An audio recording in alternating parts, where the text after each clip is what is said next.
morning and welcome to the Geospatial Information Sciences Colloquium Series 2021-2022.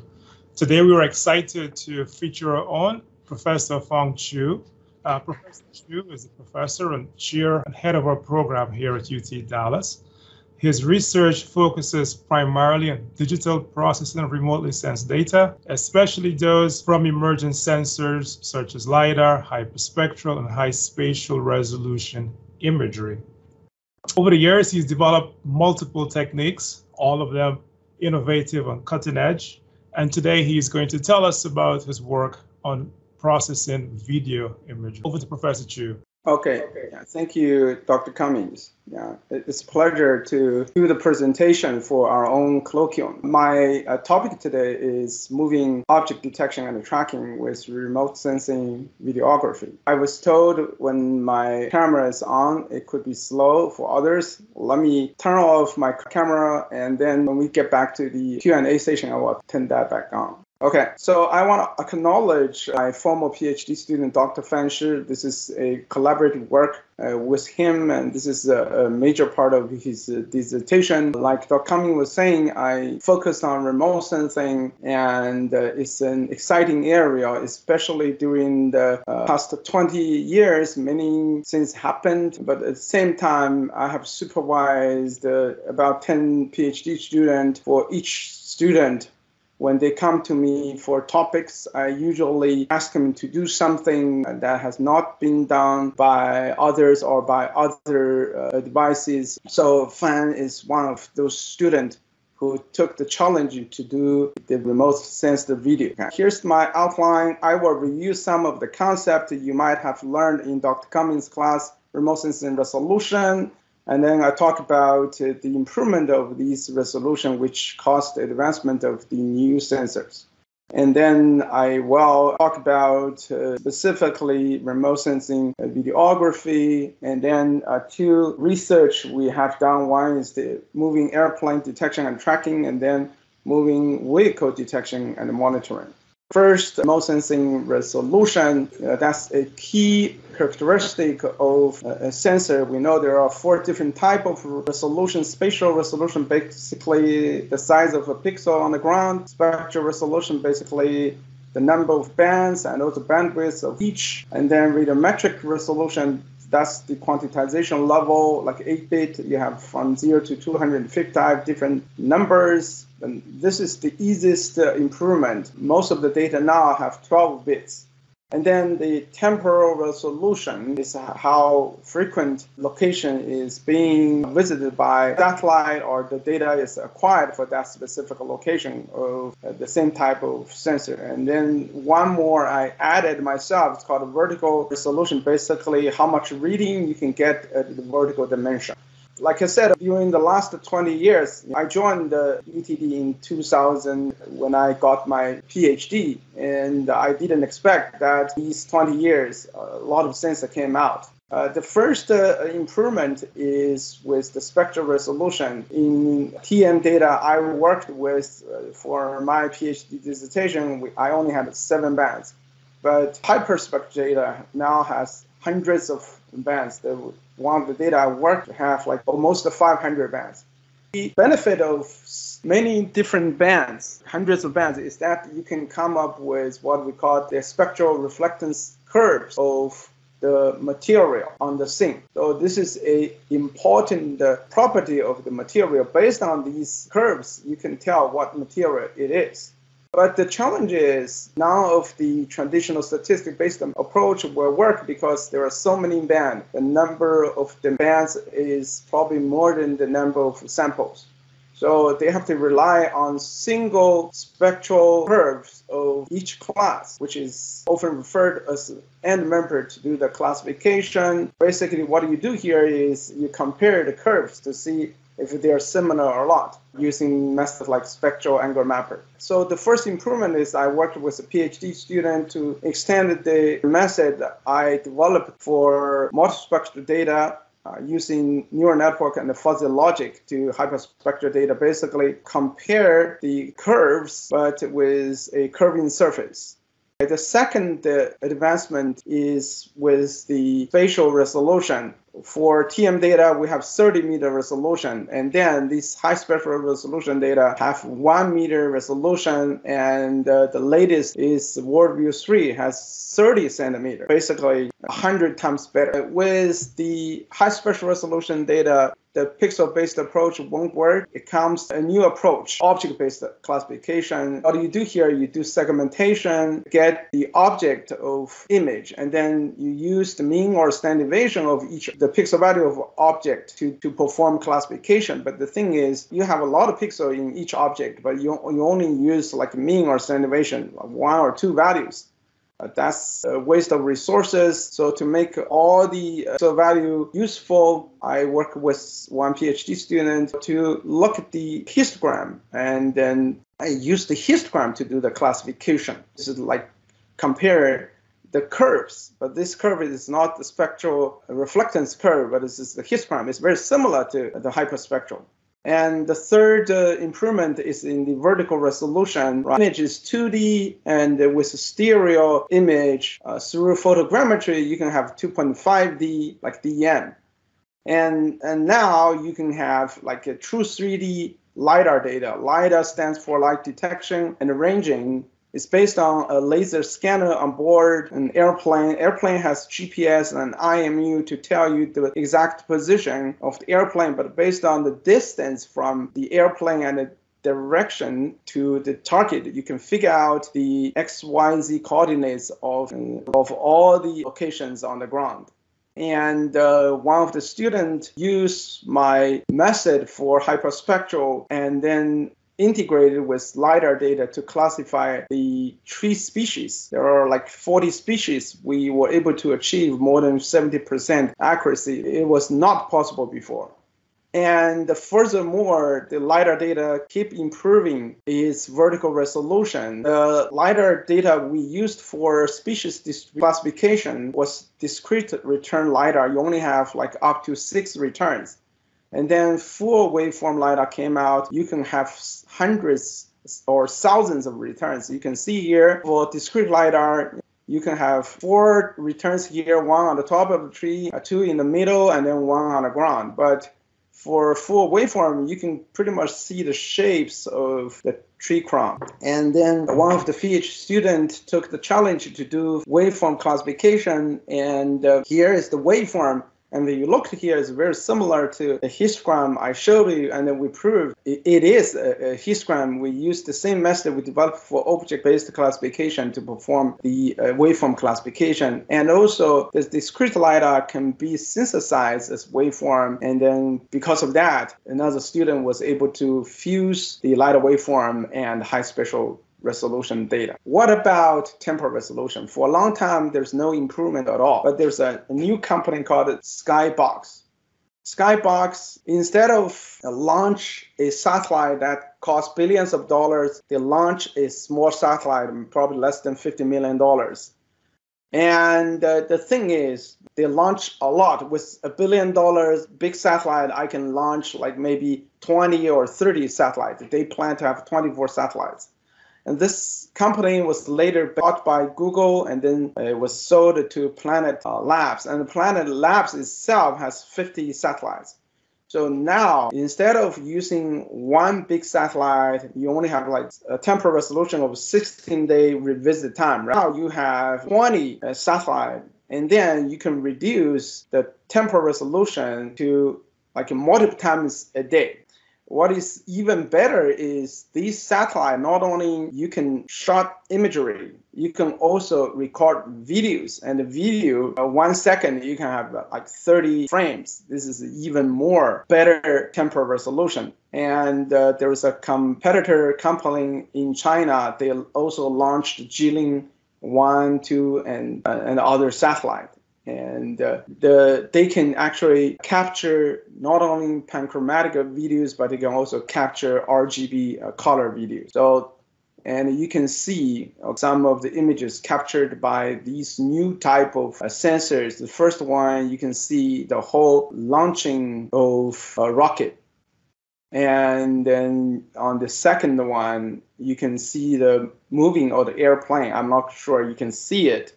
And the third one, you can see the moving of cars.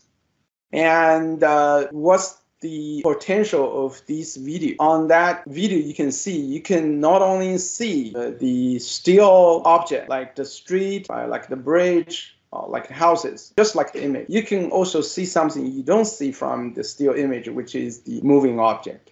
So therefore, in order to make a better use of this video, the focus will be on monitoring the moving object. But there are two parts. First, you have to detect which objects are moving.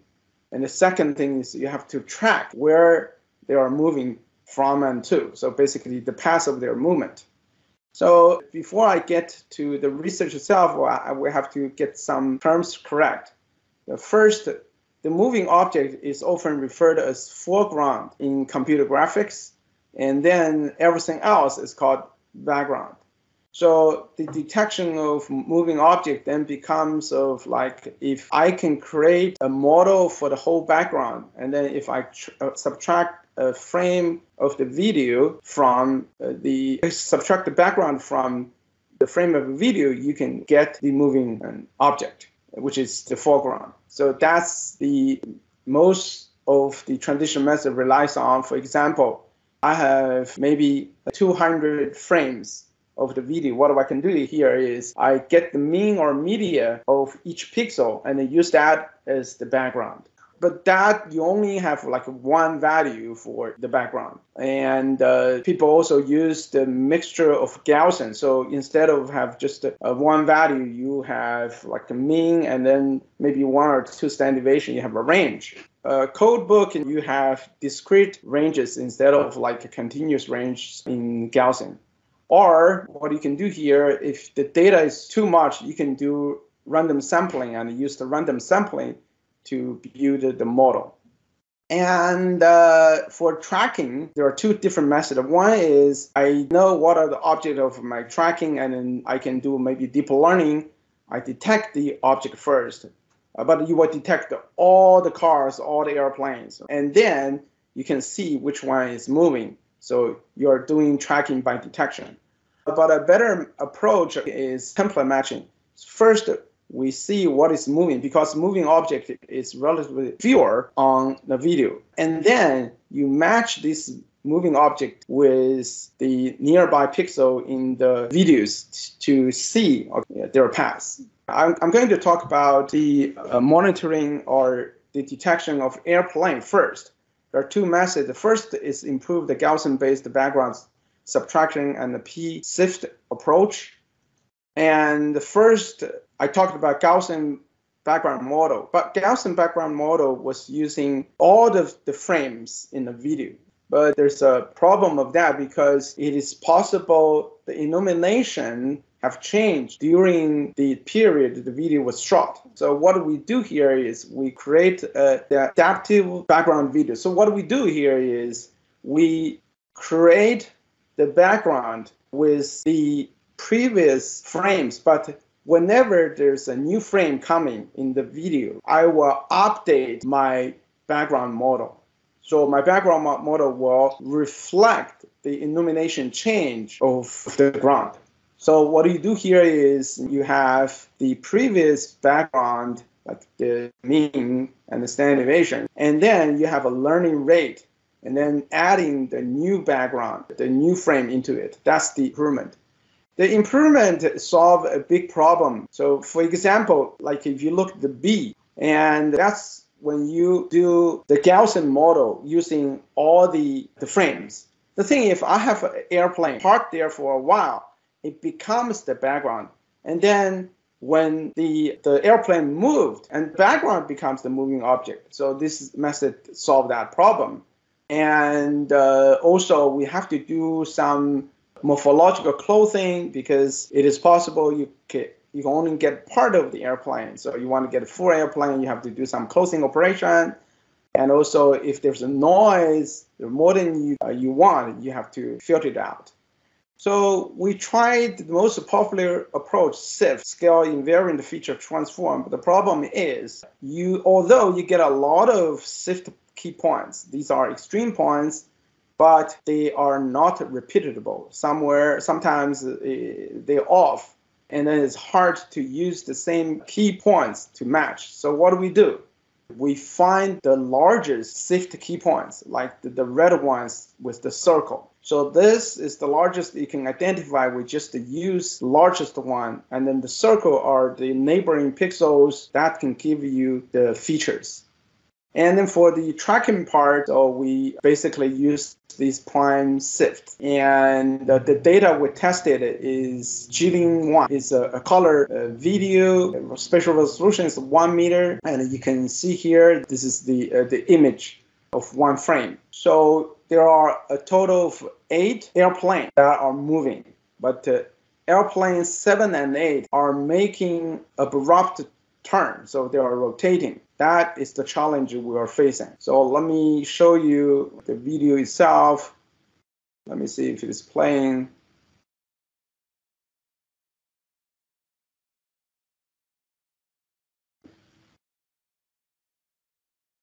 So these are the matrix for accuracy assessment. The precision is primarily our producer's accuracy.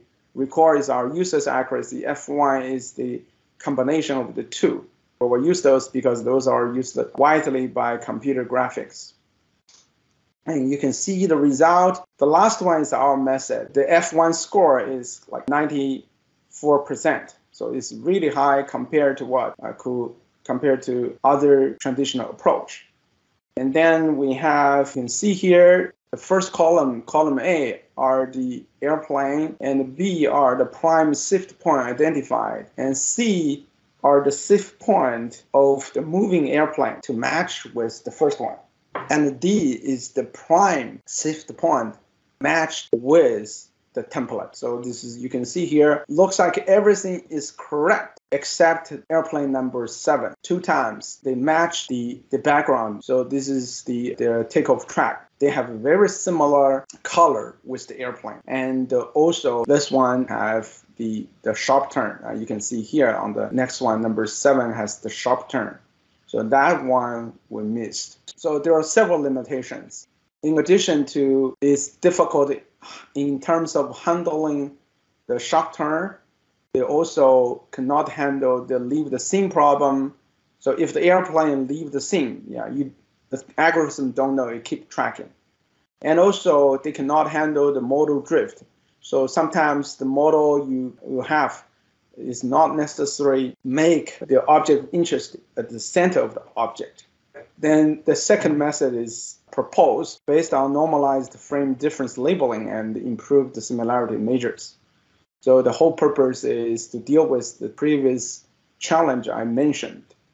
First, for the detection, what we do here is we calculate the difference of 2 frames. If an airplane moved, you will see something like a figure 8. But we do a normalization, so basically scale it from 0 to 255. And then we do a key-mean clustering so that we can get 3 clusters. One is in the front, the other in the back, and then the rest of it is the background. With that, we can detect where is the moving object. And then we have to compare is the part moving are of the same object in the previous frames. So we use also and improve the measures. So these are similarity measures. So what we do here is we add a Gaussian weight to these measures. Why we're doing that is because when an airplane turns, the center of the airplane should be very much similar, but other parts like a wing or something like that will become different because the wind changed the direction. Therefore, we give center a higher weight. And with that, we have these improved measures. You don't want to know the details. These are common measures for similarities, but we improve that by applying Gaussian weight. And then we perform the tracking. Here you can see the result. There are 4 frames sampled here. For here, we added 2 more airplanes.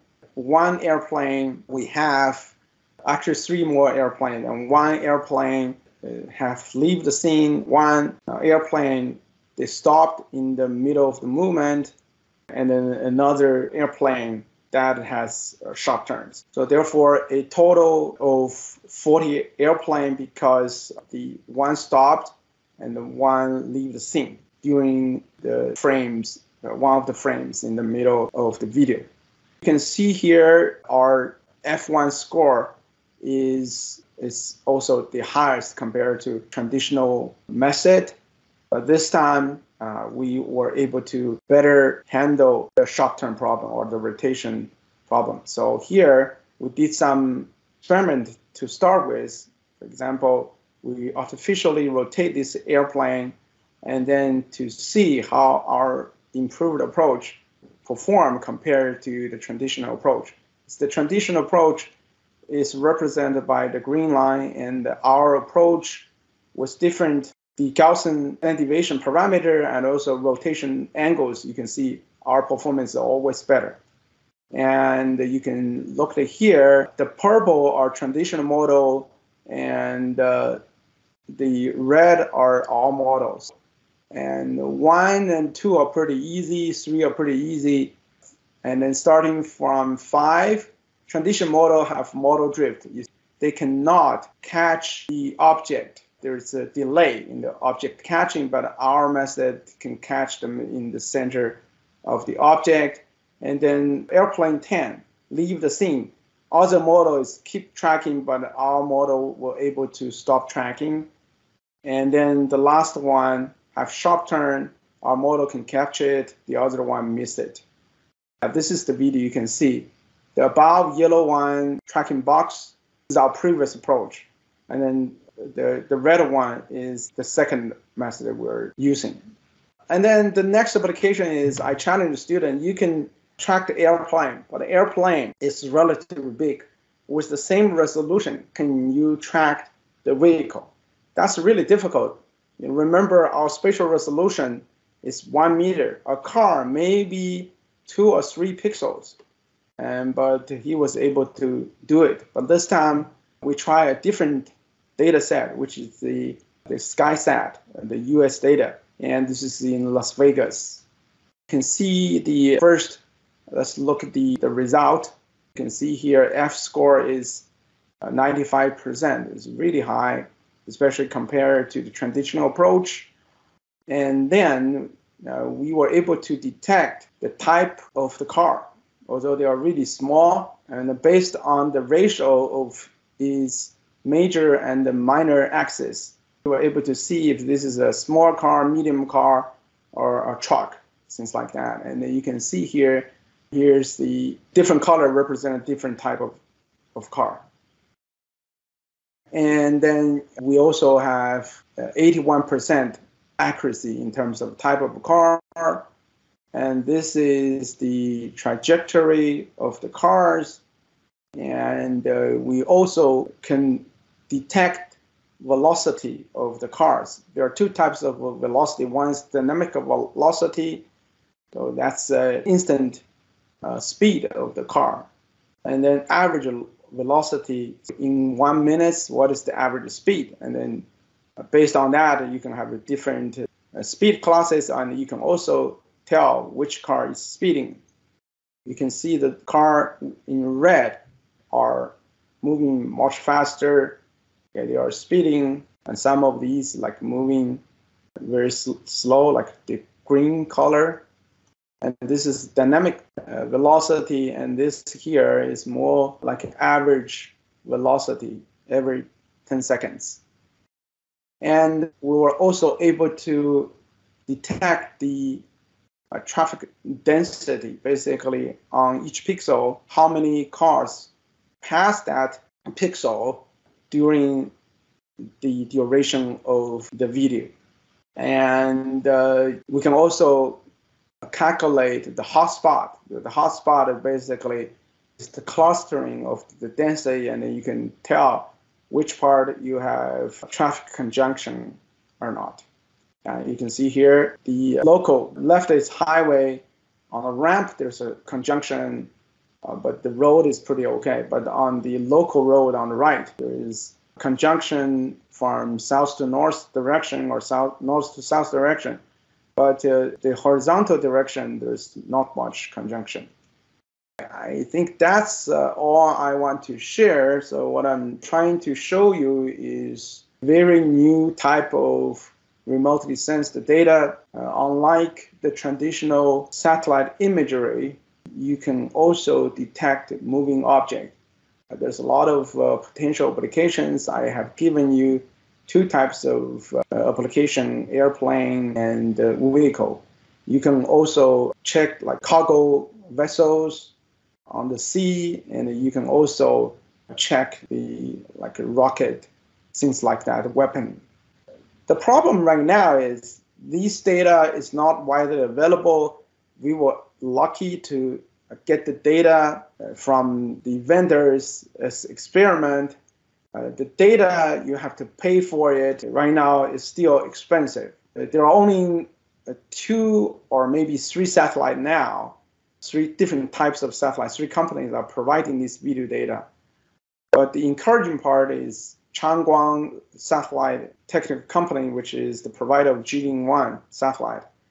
They have the plan to launch 138 satellites. So therefore, you have like 10 minutes revisitability on any location of the Earth after 2030. So every 10 minutes, you can also get the videos. So I think that will be the future of remote sensing. There are future studies. We will work on not only improve the robustness of the algorithms, but we will also try to fuse this data with the other data. That's all I have. There's a lot of reference. And if you have questions, I will be happy to answer. Yeah, I didn't really get to the details of the methodology because of the limitation of the time. But hopefully you got the idea. Thank you, Professor Qiu. That was a fascinating talk. Thank you so much for sharing that with us.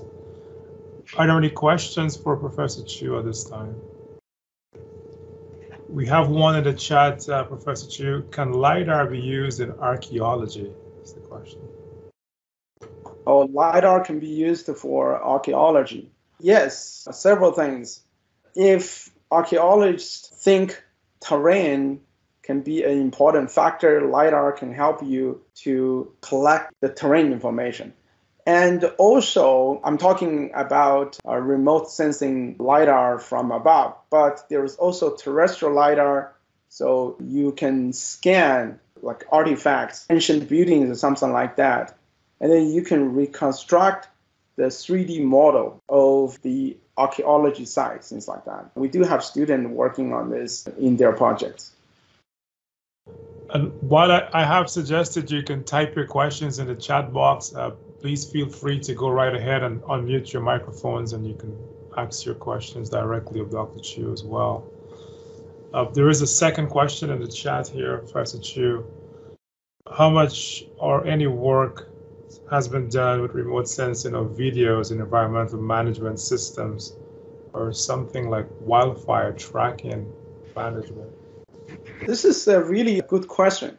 This video data processing for remote sensing, I would say, is not completely new because people are doing moving object tracking and detection with conventional video cameras. Like the street, they have the monitoring video cameras. They are doing this tracking for many years, but the main object are cars on the street or people. They can do a lot of detection. They can actually look at your face. If you're a criminal, they can catch you, things like that. But for environmental application is very limited. I think right now the major literature are focused on moving vehicles, and the airplane is the one that is probably the one that has been reported the most because it's larger, it's easier. But even for vehicles, it's a little bit small. But you're right. It can be a very good tool for wildfire. But the thing is, right now, you don't have a lot of video data available. There are not many data happen to have the opportunity to catch the wildfire now. But I think in a few years, when the number of satellites for the constellation becomes more and more, they cover the whole Earth, and then this will be an area that has much important value. This is a really good question. I haven't seen any publication on wildfire tracking yet, to be honest with you. Okay, other question? Are there other questions from the audience? PowerPoint. I can make the PowerPoint available through Dr. Anselin. Everything except the last part for the traffic monitoring, because we published 2 papers already. Those you can also search my website to get 2 papers for details. But the last one, since we are still working on the paper is under review. Before it is published, I cannot share that part to you. I will remove those parts and then give you the rest of the slides. How about that? That sounds awesome. Thank you. Thank you for catching that question. I had one question in relation to, on one of your slides, you spoke about this company who will be launching satellites with the potential to capture data. Is it every 10 days, you said, of any given location? As a matter of fact, the Chinese company, their aim is every 10 minutes. Every 10 minutes, not days. So I missed. Okay. Not days. Yeah, because you have different satellite passing. And that's the idea. And then the planet, they called me. They are based on different operation model. So you will become a subscriber. So you pay subscription fees and you can get their data. But unfortunately, the video data is not included in their current subscription package yet. So we have to wait. Interesting. Any idea how much that subscription costs? What are we talking about in terms of investment there? I think it's probably cost maybe half of our program budget. So that's why I didn't go further with them. It sounds interesting. Right now they have like 70 satellites, but only 21 can shoot video, 50 other satellites. By this planet, you can just type planet.com. You'll be able to see it. And they have global level coverage, right? So we're talking. They don't have complete coverage yet. They only have 50. You need like 150 to have a global coverage.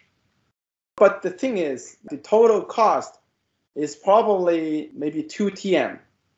I have 2 more questions. One is the UAV will be a more affordable source eventually when people can figure out getting quality video with it.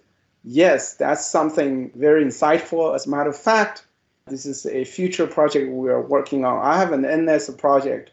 We're trying to use UAV to catch moving animals like monkeys, but with thermal image. We're working on that now, but due to pandemic, there's no way we can go to the field.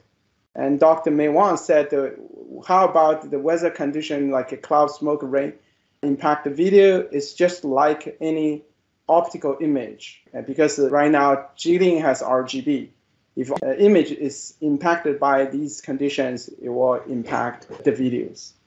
And then another question, how difficult would it be to conduct vehicle object tracking with image captured night? The thing is the resolution. The spatial resolution of nighttime image is still very low. You don't see the car.